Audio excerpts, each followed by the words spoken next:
Internet की जो बंदिश है वो शुरू होने वाली है सर। 2 दिन के लिए इंटरनेट जो है वो बंद रहेगा।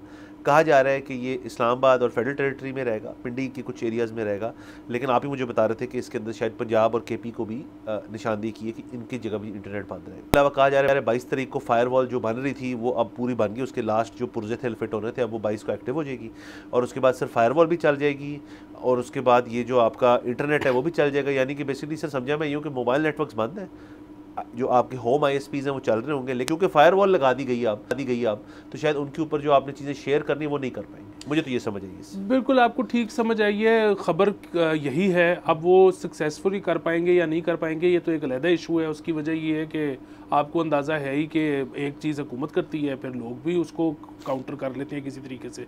मतलब जहाँ तक बात है VPNs की, उसको तो मेरे ख्याल में काउंटर किया जा सकता है, फायरवॉल को काउंटर किया जा सकता है, लेकिन जिस तरह से आपने कहा कि अगर किसी जगह पे वो सिग्नल ही ख़त्म कर देती है तो फिर उसका जाहिर है कोई इलाज नहीं, बजाय सिवाय इसके कि आप अपनी डिश लगा लो, लेकिन वो भी पता नहीं कितना को मुमकिन है। अच्छा, बुनियादी बात ये है कि अच्छा फिर आपने पहली ब्रेक में जिक्र किया था कि मोटरवेज सारी बंद की जा रही हैं।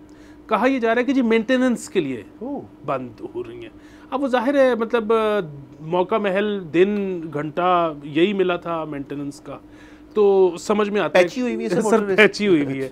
तो अब देखिए सर, ये जो हुकूमत है ना, जब ये इस किस्म की चीज़ें करती है, इसलिए मैं कह रहा हूँ कि किसी दिन हमें उस पर ज़रूर बात करनी चाहिए कि इस वक्त जितने इशारे इंदिए आ रहे हैं अच्छाई की तरफ, हमारी जो इकॉनमी जा रही है, उसमें इनका कोई कमाल है भी या नहीं, या सिर्फ क्योंकि इन्होंने कुछ अरसे के लिए फ्री फ्लोट की इकॉनमी 36% पे इन्फ्लेशन जाने दी, तो अब जहाँ पे कीमतों की जिस चीज़ की जितनी कीमत होनी चाहिए थी वो आ गई है, तो अब ज़ाहिर है इन्फ्लेशन ने यहाँ से नीचे ही जाना है।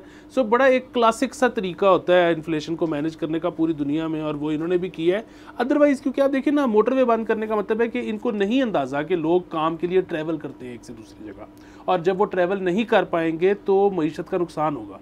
इसी तरह आप किसी IT प्रैक्टिशनर से पूछें, और इन्होंने बल्कि जो इनकी एसोसिएशन है उन्होंने हुकूमत को अपनी सिफारिशात भी जमा कराई हैं कि ये जब आप बंद करेंगे तो इससे पता नहीं कितने अरबों रुपए का नुकसान होगा जब आप इंटरनेट और VPN बंद करेंगे।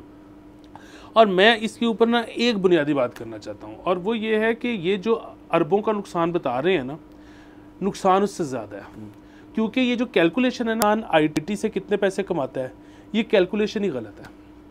ये कैलकुलेशन क्यों गलत है? क्योंकि हमारे जो फ्रीलांसर्स हैं वो ज़्यादातर रकम जो कमाते हैं वो डॉलर कभी पाकिस्तान पहुंचते ही नहीं, और वो पाकिस्तान इसलिए नहीं पहुंचते कि जिस तरह के ये हमारे अनफॉर्चुनेटली, मैं बार बार इसको कहता हूँ, थोड़ी सी एजिस्ट बात है, लेकिन हमारे हुक्मरान बहुत बुज़ुर्ग हैं और उनको नहीं पता वर्ल्ड व्यू उनका जो है कि वो दुनिया कैसे चलती है, और इनके आपको पता है कि मुतालिया भी कोई बहुत वसी नहीं होते, तो इनका जो ये ख्याल है कि बग़ैर इंटरनेट के दुनिया चल सकती है वो गलत है। इसी तरह यहाँ पर किसी बंदे ने रॉकेट साइंस अपनी लड़ाई, और उसने कहा कि जी इधर ना 2 किस्म के डॉलर के रेट होंगे, एक मार्केट रेट और एक इंटरबैंक रेट। अच्छा, वो इंटरबैंक रेट जो है वो मार्केट रेट से कम होता है। सो जब एक फ्रीलांसर अपने पैसे यहाँ मंगवाता है तो उसको मार्केट से कम रेट मिलता है। सो इनको अंदाज़ा नहीं है कि पूरा एक जो है ना, इसके लिए बहुत बड़ा एक वसी पैमाने पे काम चल रहा है। यहाँ तो इनको अंदाज़ा नहीं है, यहाँ पर इनका उसमें हिस्सा है, आई डोंट नो, कि वो उसी वॉलेट से पैसे लेके वहीं पे बाहर ट्रांसफ़र कर देते हैं और यहाँ आपको मार्केट रेट पे कैश मिल जाता है। सो वो डॉलर्स कभी यहाँ पर पहुँच ही नहीं पाते, बजाय इसके कि यहाँ पर फ्रीलांसर्स को इंसेंटिव दिया जाए कि हम आपको मार्केट रेट से भी रुपया ऊपर देंगे, आप पैसे लेके आए। यहाँ पे उनको मार्केट रेट से कम पैसे दिए जाते हैं। सर आप कह ये रहे हैं कि इस सब को कंसिडर अभी तक नहीं किया, फिर भी अरबों का नुकसान है। सब्सक्राइब करें और बेल दबाएं ताकि कोई खबर रह न जाए।